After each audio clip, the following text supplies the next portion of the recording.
Over a century ago, Oscar Wilde observed the gap between prices and value. And today, amidst our economic and ecological crises, the discrepancy couldn't be greater. It seems like every aspect of our lives is touched by the philosophy of prices and free markets. But isn't there a better way to value our world?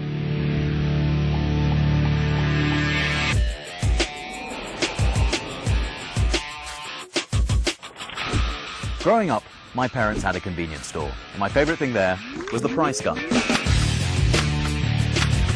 Especially when I got to make my own prices. And of course, I knew the exact value of my little brother. As a kid, that was a joke.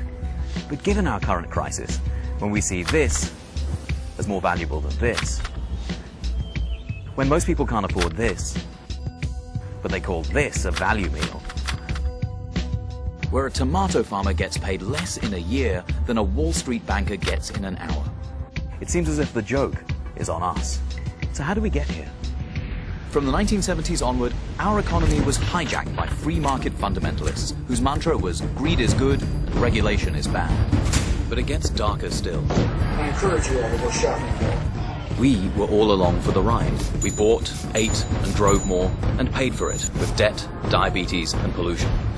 We mortgaged our future and called it freedom.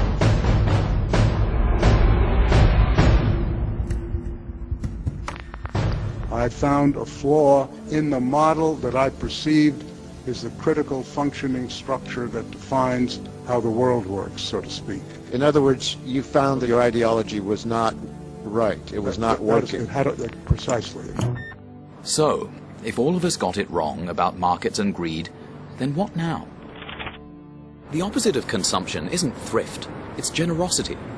The oldest civilizations and the latest neuroscience agree that we're not just selfish, greedy creatures, but that we're happiest when we govern ourselves and live in common.